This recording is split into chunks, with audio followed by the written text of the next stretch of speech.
Hey guys, this is Aradhana Chaurasia and welcome back to this educational channel the Learnopedia. हमारा topic चल रहा था आधुनिक भारत का इतिहास, मॉडर्न हिस्ट्री ऑफ इंडिया, जिसमें हमने पहला चैप्टर देखा यूरोपीय शक्तियों का भारत आगमन। इसकी पीडीएफ मैंने टेलीग्राम पर अपलोड कर दी है, आप वहां से डाउनलोड कर लीजिएगा। और इसी क्रम में अब हम दूसरा चैप्टर देख रहे थे, उत्तर मुगल काल में नवीन राज्यों का उदय।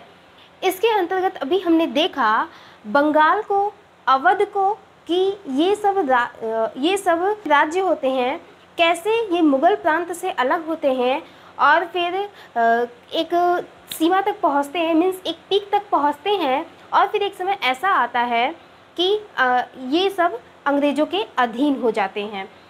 तो हम उसी क्रम में देख रहे हैं बंगाल, अवध, और फिर हमने देखा था मराठा पर मैंने 2 वीडियो बनाई, एक छत्रपति और दूसरा पेशवा, क्योंकि मराठा साम्राज्य को पढ़ने के लिए इसे 2 पार्ट में डिवाइड करके पढ़ना पड़ता है। पहला था छत्रपति जिसमें शिवाजी थे, और फिर दूसरा पेशवा जिसमें बालाजी विश्वनाथ थे। इनसे पेशवा पद की पेशवा पद छत्रपति शिवाजी से शुरुआत होती है, लेकिन वंशानुगत पेशवा पद की शुरुआत बालाजी विश्वनाथ से होती है। नहीं देखी है वीडियो तो डिस्क्रिप्शन बॉक्स में लिंक है, या प्लेलिस्ट पर विजिट करिए, आपको वहां पर मिल जाएगी। तो चलिए इसी क्रम में अब हम आगे देखते हैं कि आज हम क्या देखने वाले हैं। मैंने बहुत सारे यहाँ पे नाम लिखे हैं, तो ये कई सारे छोटे छोटे राज्य होंगे जिसको आज ही हम कंप्लीट कर देंगे। फिर इसके बाद हमारा 3 और बच जाएगा, जिसमें रहेगा मैसूर, सिख और सिंध। इन पर 3 से 4 वीडियो बनेंगे, तब जाके हमारा ये पूरा का पूरा चैप्टर कंप्लीट हो जाएगा। और उसके बाद मैं पीडीएफ अपलोड कर दूंगी टेलीग्राम पर। समझ में आ गया इतना? तो अब अपना चैप्टर स्टार्ट करते हैं। तो अभी तक हमने देखा मराठा साम्राज्य को। मराठा साम्राज्य जिसमें छत्रपति जो होते थे वो सतारा में बैठा करते थे, और इनकी शुरुआत, मराठा साम्राज्य की शुरुआत किसने किया था? तो छत्रपति शिवाजी महाराज ने। इतना समझ में आया? इसके बाद पेशवा पद शिवाजी ने ही शुरू किया था। तो पेशवा मीन्स प्रधानमंत्री, लेकिन वंशानुगत पेशवा पद की शुरुआत बालाजी विश्वनाथ ने की थी। और फिर आगे चलकर इनका पुत्र बाजीराव प्रथम का पुत्र रहता है बालाजी बाजीराव। काफ़ी नाम में कन्फ्यूज़न रहता है, बालाजी बाजीराव। यहाँ से पेशवा को अधिकार मिल जाता है कि अब सारे निर्णय पेशवा लेंगे, छत्रपति अब सिर्फ नाम मात्र के रहेंगे। तो छत्रपति सतारा में बैठा करते थे और पेशवा अब पूना में बैठना शुरू कर देते हैं। कब से? बालाजी बाजीराव से। समझ में आया? इसके बाद भोसले। जब मैंने आपको पेशवा पढ़ाया था तो वहाँ पे मैंने इन सब परिवारों का नाम लिया था, भोसले, गायकवाड़, होलकर और सिंधिया, कि जब पेशवा पद चल ही रहे थे उन्हीं में से धीरे धीरे ये सब परिवार भी मुख्यता प्राप्त करने लगते हैं। पेशवा जैसे अपने मंत्रिमंडल का जब वो नियुक्ति करते थे तो उन सब में ये परिवार भी सम्मिलित थे, हेल्प करते थे, मीन्स अपना सलाह मशवरा ये लोग दिया करते थे। तो फिर धीरे धीरे समय बढ़ता गया और ये लोग भी अब अपना राज्य बसाना चाहने लगे, जिसमें से सबसे पहले हम देखेंगे भोसले ये नागपुर में, यहाँ पर नागपुर महाराष्ट्र में, वहाँ पर इन्होंने अपने राज्य की स्थापना की, जिसके संस्थापक हैं रघुजी भोसले। ये सतारा के समान ही अधिकार चाहते थे। जैसे सतारा में छत्रपति बैठा करते थे, वैसे ही ये अधिकार चाहते थे कि हमें भी नागपुर में वैसा अधिकार मिले। और छत्रपति शिवाजी महाराज जो थे वो भोसले वंश से ही क्या कहेंगे, भोसले वंश से ही जन्म लिए थे। हाँ, ये कह सकते हैं, भोसले वंश से ही जन्म लिए थे। इसके बाद इस वंशावली में सबसे प्रतापी राजा तो रहते हैं वो रघुजी भोसले ही रहते हैं, जिनका शासन 1727 से 55 तक रहता है। ये बंगाल बिहार तक मराठा साम्राज्य का विस्तार करते हैं। इसके बाद गायकवाड़, गायकवाड़ ये बड़ौदा में चले गए। बड़ौदा कहाँ है? गुजरात। ये रहे गायकवाड़। देखिए गुजरात का ये 2 पार्ट है, ये तो हो गया कच्छ, ये जो नीचे वाला पोर्शन है यहाँ पे थे गायकवाड़। इनका था 1728 में गायकवाड़ अपनी उपस्थिति दर्ज कराते हैं। ये जो रहते हैं बाजीराव के समय पे ही आए रहते हैं। बाजीराव कौन? बाजीराव प्रथम, बाजीराव प्रथम की बात कर रहे हैं। उन्हीं के समय पे ये धीरे धीरे ऊपर उठना शुरू करते हैं। प्रारंभ में जो थे ये भोसले परिवार से बिलोंग करते थे, फिर बाद में ये उनसे अलग हो जाते हैं और स्वतंत्र राष्ट्र की मांग करने लगते हैं। तो जिसमें ये अपना गुजरात साइड जाकर मीन्स बड़ौदा को अपनी राजधानी बनाते हैं और वहाँ पे अपना शहर बसाते हैं। इसमें हाँ, दामाजी गायकवाड़ इस वंश के संस्थापक रहते हैं। इस वंश की स्थापना किसने की थी? दामाजी गायकवाड़ ने। इनकी मृत्यु हो जाती है 1768 में और इसी के पश्चात बहुत सारे परिवर्तन आते हैं इस परिवार में या कहें इस राष्ट्र में। दामाजी के बाद अंतिम उत्तराधिकारी फतेह सिंह रहते हैं। ये अधिक समय तक पेशवाओं के अधीन नहीं रहते हैं, जैसे अभी तक थे तो ये पेशवाओं के अधीन थे, लेकिन जब फतेह सिंह का शासन आता है तो ये पेशवाओं के अधीन नहीं रहना चाहते हैं और अपना राज्य स्वतंत्र कर लेते हैं। 1770 में ईस्ट इंडिया कंपनी से समझौता होता है और 18वीं शताब्दी से जो भी यहाँ के निर्णय रहते हैं वो अंग्रेजी सरकार लेना शुरू कर देती है और फिर एक समय ऐसा आएगा कि यहाँ पर अंग्रेजी सत्ता स्थापित हो जाती है। इसके बाद नेक्स्ट अब देखते हैं होलकर। होलकर ये इंदौर में अपना नगर बसाते हैं, इंदौर को अपनी राजधानी बनाते हैं। मल्हार राव होलकर जो इस होलकर परिवार के या कहें होलकर राज्य के संस्थापक रहते हैं। जैसे इन लोग का जो पारिवारिक नाम था, जो इनका लोगों का टाइटल था, उसी के नाम पर ये लोग अपने राज्य का नाम रख देते थे। जैसे ये होलकर हैं तो यहाँ पर कहेंगे होलकर, गायकवाड़ है तो इन्हें कहेंगे गायकवाड़। एक तरह से ये परिवार ही तो है, परिवार है, फिर आगे चल के इनका वंश बढ़ता है, साम्राज्य बढ़ता है, तो साम्राज्य भी अपने ही नाम पर रख देते हैं। इधर थे भोसले, तो इस तरह से था। तो होलकर ये इंदौर को अपनी राजधानी बनाते हैं। मल्हार राव होलकर ये संस्थापक रहते हैं।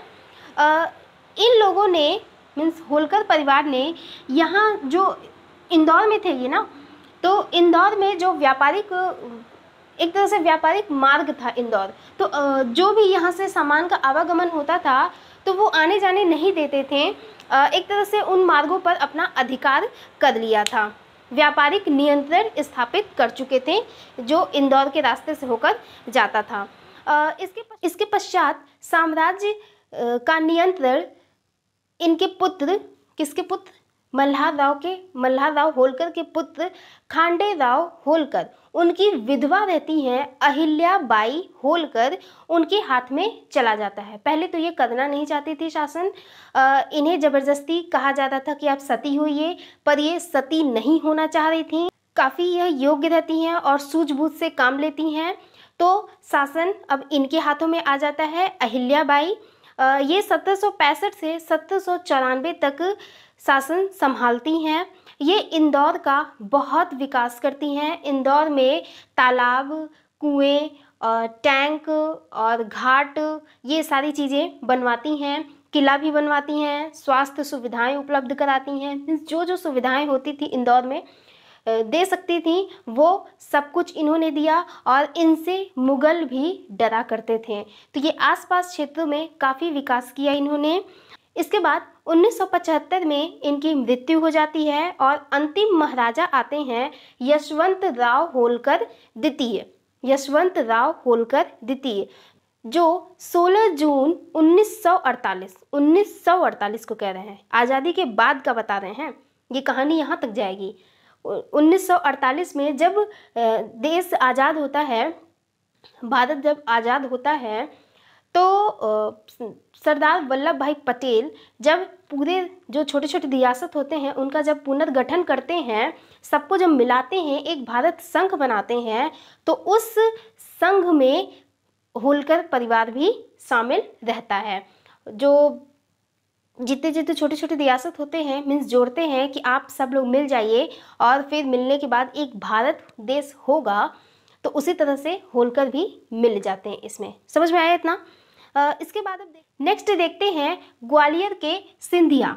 ग्वालियर के सिंधिया की स्थापना किसने की थी? महादजी सिंधिया। महादजी सिंधिया का नाम मैंने भी बहुत लिया था। कौन रहता है? माधवराव द्वितीय। वो आत्महत्या कर लेता है महादजी सिंधिया, और फडणवीस नाना फडणवीस, इन दोनों के बीच काफ़ी विवाद होते हैं, संघर्ष रहता है। तो माधवराव द्वितीय इसी इन लोग के विवाद के चक्कर में ही आत्महत्या कर लेता है। पानीपत के तृतीय युद्ध 1961 में पानीपत का तृतीय युद्ध होता है और सिंधिया उसमें पार्टिसिपेट करता है और फिर धीरे धीरे राजनीतिक सत्ता में ये अपना उपस्थिति दर्ज कराने लगते हैं। ये मध्य भारत में रहते हैं। कहाँ गए ये? ग्वालियर। कहाँ गया सिंधिया? यहाँ पे ग्वालियर है ना यहाँ पे। तो यहाँ पे मध्य भारत में ये अपनी उपस्थिति दर्ज कराते हैं। और संस्थापक तो मैंने बताया महादजी सिंधिया। आंग्ल मराठा युद्ध के बाद ग्वालियर अंग्रेजों के अधीन आ जाता है और फिर एक ब्रिटिश रियासत यह बन जाती है।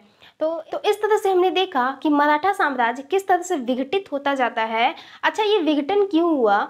जब पानीपत का युद्ध हुआ था, अब्दाली आया, इस तरफ आक्रमण किया और मराठाओं को यहाँ से भगाया, और फिर कुछ भी वो किया नहीं, बस वो चला गया, बस आक्रमण किया और फिर चला गया। ऐसा नहीं था कि वो यहाँ पे राज्य किया, कुछ भी नहीं किया, आक्रमण किया, बहुत सारे लोगों को मारा और चला गया। तो ये जो एरिया था एक वैक्यूम हो गया था, क्योंकि संधि हुई थी कि अब कोई भी भारत में बादशाह नहीं होगा।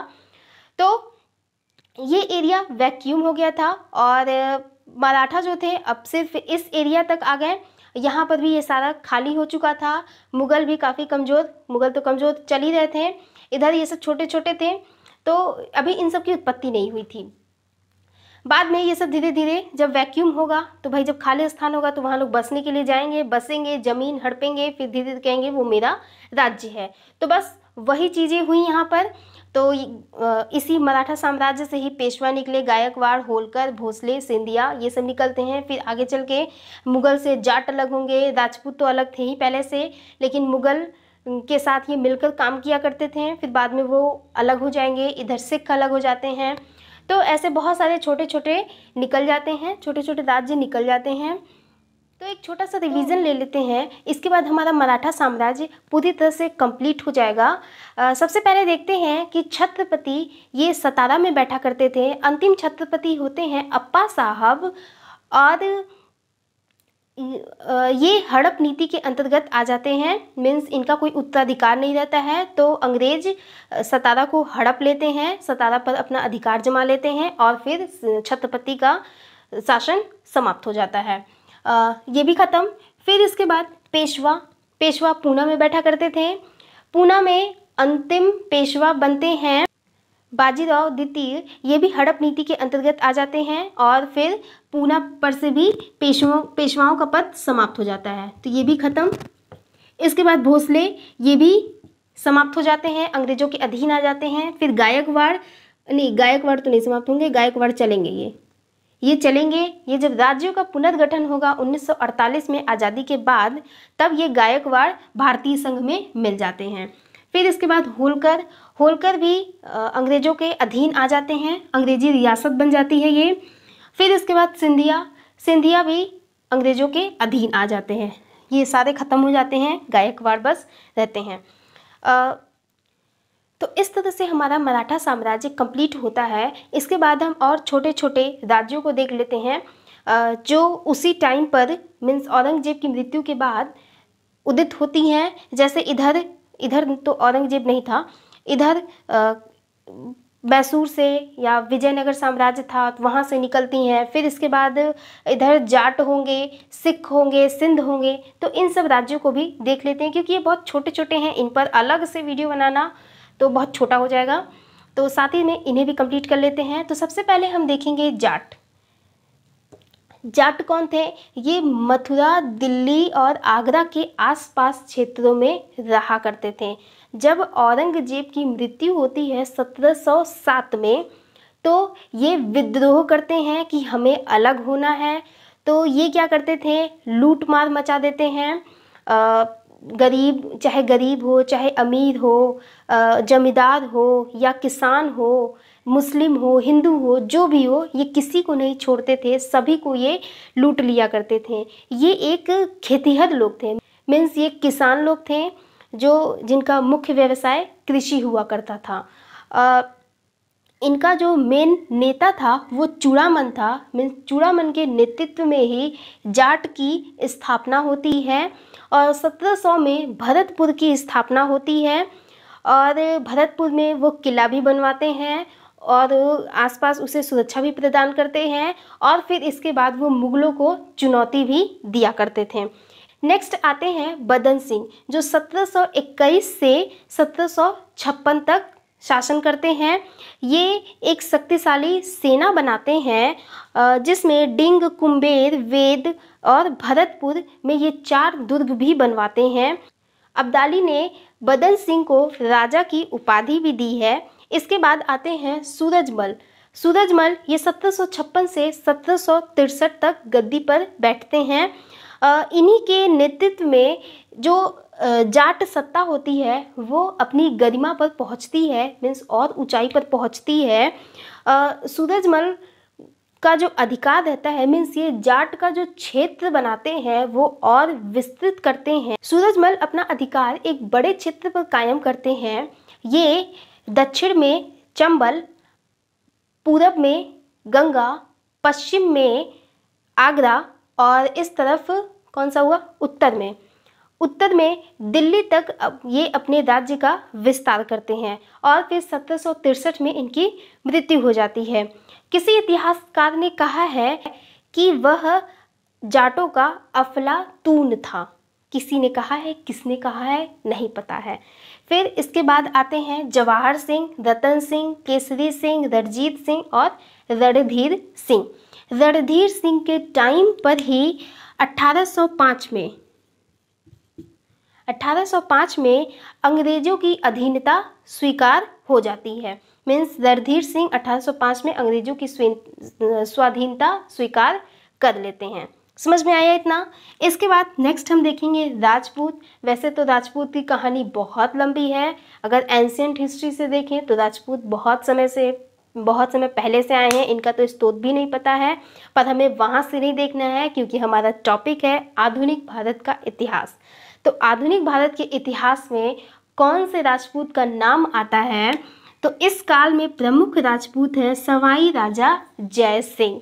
ये औरंगजेब के सलाहकार भी हुआ करते थे, जो शिवाजी के पास गए थे किस लिए, बात करने के लिए। संधि भी किए थे, पुरंदर का घेरा भी डाला था। शिवाजी मजबूर हो जाते हैं संधि करने के लिए और फिर इन्हें लेकर भी आते हैं मुगल दरबार में। इतना मैंने बताया था, जब छत्रपति का वीडियो मैंने बनाया है उसमें बताया है मैंने सवाई राजा जय सिंह के बारे में। तो जय सिंह एक बहुत ही योग्य शासक रहते हैं। शासक के साथ साथ ये एक खगोलविद भी रहते हैं। इन्होंने बहुत सारे खगोल वेधशालाएं बनवाई हैं जो दिल्ली, जयपुर, वाराणसी, मथुरा, उज्जैन में स्थापित करते हैं।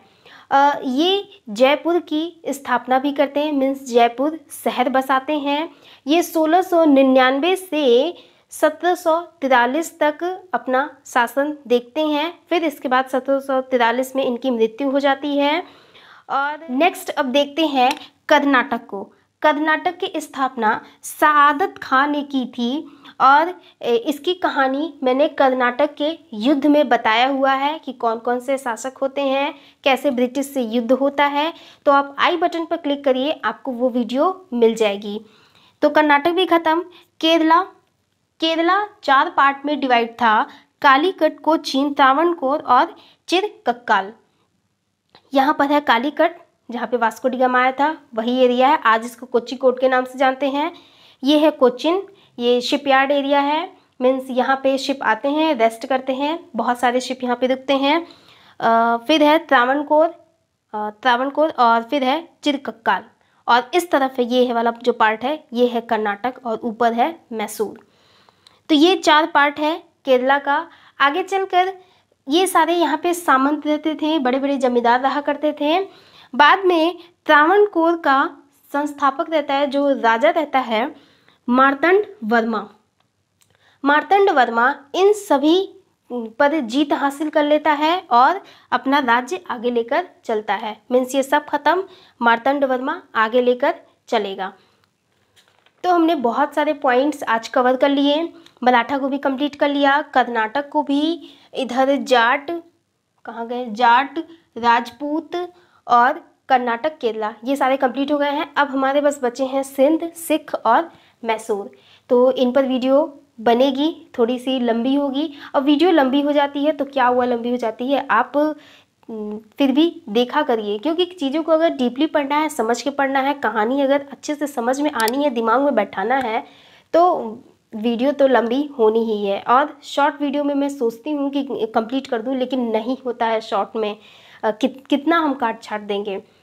अभी तो इतने सारे पॉइंट होते हैं कि मैं यहाँ पे बताती ही नहीं हूँ। क्यों नहीं बताते हैं? क्योंकि वो सारे एग्ज़ाम के पॉइंट ऑफ व्यू से इम्पॉर्टेंट नहीं होते हैं, लेकिन फिर भी कोशिश करते हैं कि आपको पूरी कहानी अच्छे से समझ में आ जाए, क्योंकि आजकल पेपर में कहाँ से क्वेश्चन उठा देंगे पता भी नहीं चलता है। तो पढ़ते रहिए, मस्त रहिए, खेलते रहिए। मिलेंगे फिर नेक्स्ट वीडियो में, तब तक के लिए टेक केयर, बाय बाय।